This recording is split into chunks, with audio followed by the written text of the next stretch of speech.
What is up? What is up, my gorgeous Facebook family? How is everybody going today? You are here with Kylie, Pax, Australia's emotional eating coach, and I'm here to empower you to take control of your relationship with food, create a body and a life that you love, and to do it all on your terms. How are you going? If you're joining me live, throw an emoji in the comments box. Let me know that you're here, and all my replay watchers, sending you so much love. So much love. Thank you so much for taking the time to hang with me for a second today, because I am going to be doing just a very quick flyby visit, because I want to talk about something super quickly that has been on my mind this morning, because, you know, that's how I roll. I journal, I think, I pray, I meditate, and whatever is the hot topic of the day is where we're at. And it's usually based around the, you know, the questions and the inquiries that I've been getting most from you. So again, I really do thank you to everybody who's sending your questions through to me via private message. And, you know, if you haven't done that yet and you want to, feel free. Feel free, by all means. I'm more than happy to have a chat with you, because today's topic is sort of, I titled it, you know, are you telling yourself this lie about weight loss? And really, this is something we are masters at twisting the truth so that it suits us, so that we don't have to face the reality that we are not living up to the standards that we would really like, that we believe that, you know, it's so easy to look at someone else and go, I cannot even believe that she is still doing X, Y, Z. But when it comes to us and our situation, woo, blind eyes get turned left, right, and center. So here is where it is at. This is about the lie that we tell ourselves about time. And you're thinking, what could that have to do with emotional eating, reaching my natural body weight? Let me tell you, it's got everything to do with it. We run through our entire days, right? Freaking ourselves out. I don't have enough time. Oh, I'm so stressed. There's not enough time. Too much to do, not enough time. Too much to do, not enough time. It's like broken records in our head, right? But when it comes to, here's where the lie comes in. When it comes to us actually taking a minute to take care of ourselves, maybe do a little workout, just a walk around the block, maybe, you know, making food choices that actually feel good to you, taking a minute to sort of love and appreciate your body, and like I say, prepare a meal that you can feel good about, and stop eating at a stage that you feel happy about, not stuffing your face all night long. When it comes to things like that, oh, I've got all the time in the world to do stuff like that. When the chocolate cake comes under your nose and you know you're not hungry, and you've already really like eaten a whole ton of donuts that day because they were delivered at the office or something, but now there's chocolate cake on offer and you feel like, can't resist, can't say no to that. Oh, it's all right. My healthy eating plan, you know, it doesn't really matter that much. I can start again tomorrow. I'll start again on Monday. Next Monday is going to be the first of the month, or the first of a new moon, or the stars are going to align, and I'll just do it then. All of a sudden, we got all the time in the world. Time has just expanded, and we've got tons of it. Doesn't matter. It's not important. Me looking after myself, that doesn't really matter. I can take care of that later. Later for that. There's time. There's time. Is there really time? Let us all think about it. Really, how much time is there? These are fake promises, and the things that matter most to us, like us being comfortable in our body, being able to, you know, sit at a table that is groaning with all those foods that we feel like we just want them, and not to feel like we're going to absolutely lose our mind in the process, right? Suddenly these things are not important. The things that really do matter to us and that torment us day and night, when we're faced with it, when it comes to crunch time, oh, it's not important. No, that can wait. There's time for that later. Now I'm eating. Now I want that food. I will eat the food now, and I will deal with this, right? We don't even say I'll deal with it. We're just like, I'll start again later. We think suddenly there's all the time in the world. These are the things that matter most to us. The little fluffet things, right, that we spend our day doing. Those little things, right? They're not important.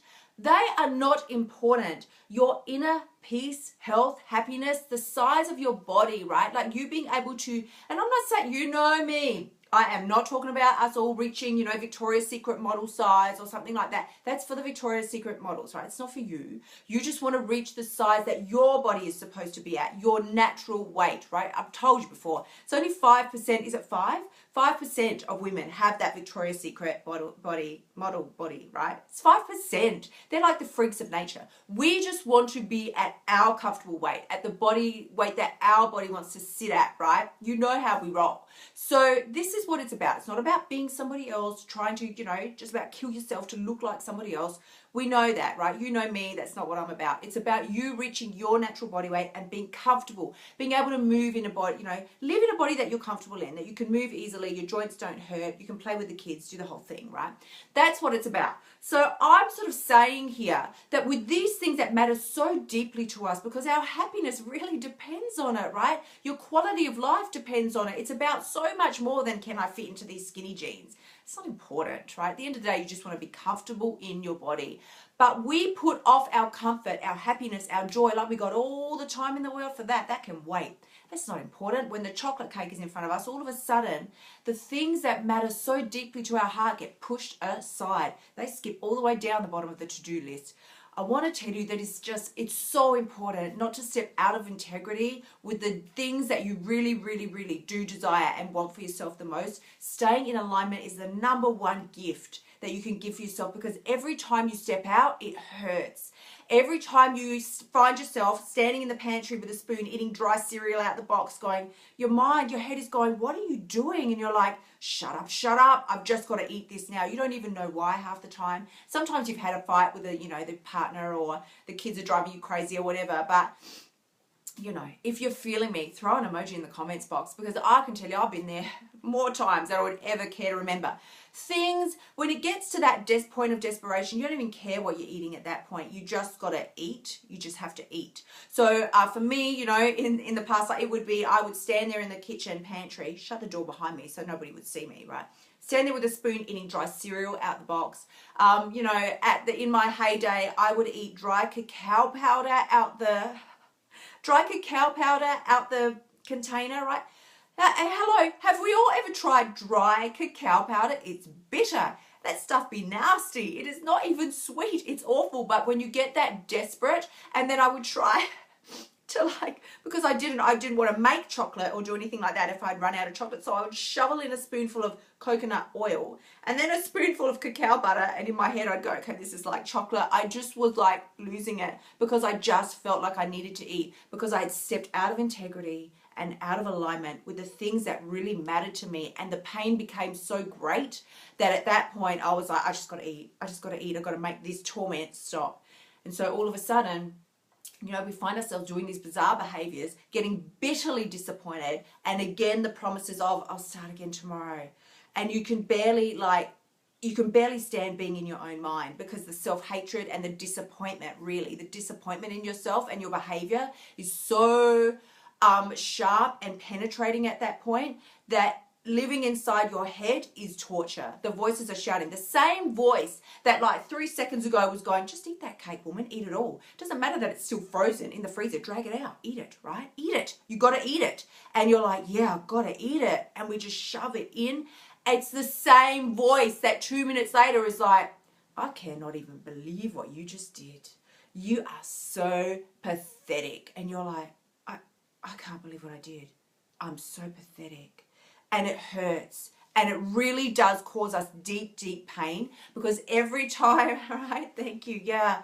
Every time we do it, it cuts a little deeper, and we lose faith in ourselves just a little bit more. So what I wanted to sort of share with you today is, as we started out talking about the topic of time, is to really understand that we keep these fake sort of promises in our head going, I'll deal with this tomorrow. I can start again next Monday. I want you to know that there are several kinds of pain in life. So there's the pain of discipline and there's the pain of regret. The pain of discipline hurts, but the pain of regret, that one cuts for life. So understand, the pain of discipline is going to be the same no matter what day of the week it falls on. So when we tell ourselves these lies about time and go, I'll start next Monday. Like next Monday, it's the first of the month, or it's a new moon and the pixies are going to dance and it's going to be fabulous, right? I'll start next Monday. Pain is pain, whether it's now or next Monday. So when you say no to yourself, because sometimes we just got to step up and go, I'm not doing it this time. I'm not. I stuffed my face last night. It sucked. It made me feel really bad about myself. I went off to bed, virtually and cried myself to sleep, because I just am hating my behavior and it spills over. We can't stand being in ourselves internally at that point. We feel so much disgust that it spills out, and we sort of direct that disgust onto our body. So now we're like, I hate myself, I hate my body, and there's so much hate that you can barely think straight. I just want to, if this sounds like something that you know what I'm talking about, if you want to talk to me about this, send me a private message. You know, I've helped over 600 women now, and you can see I know what I'm talking about because I lived it for 30 years. I understand the pain and the torture and the disappointment. I understand what it's like to sort of be in that cycle of self-sabotage over and over again, and you feel like you're losing your mind because you can't understand why you keep doing the exact thing that you know you don't want to do, the exact thing that you know is causing you pain, but you keep doing it time and time again, and it just about drives you crazy. So if you want to talk about really ditching those excuses and rapidly accelerating your progress, you know, really believing that you are worthy and you're deserving of this, send me a private message. We can talk about the best course of action for you to be taking. But, you know, honestly, I just want to share with you today that fooling yourself, thinking that you'll start later, feeling like you spend all your day rushing through your task list because you're so busy and there's no time, there's not enough time. But when it comes to taking care of ourselves, loving ourselves, just taking a minute to think before we dive into the dry cacao powder, okay, there's time for that. There is. And if you don't take it and you don't make it, it's only going to end up to a lifetime of deep regret. Don't put yourself in that position. Don't do it. You deserve more. So if you've got any questions or anything that you want to know, please do throw them now in the comments box. And I'm actually just checking the time. I'm going to fly out of here, but I will be back to play with you all very, very soon. So yeah, you know the drill. If you want to chat to me, by all means, send me a private message. I'm here for you. I'm more than happy to help you in any way that I can. And I'm also going to throw, for those of you who don't have it, I'm going to throw the link to my 10 Steps to Beat the Binge guide. I'm going to throw that here in the comments box as well. That's my most downloaded guide ever. Thousands of women around the world now have downloaded that one. It's a fabulous little guide. It's going to help you. So I will throw that in here for you. And as we wrap it up today, I'm sending you so much love and gratitude. Thank you to everybody who's been here with me, because you know the drill. This is how we roll. The only person who has the power to change your life is you. And the very best part of that is you know it. You've got what it takes. See you tomorrow, guys. Bye for now.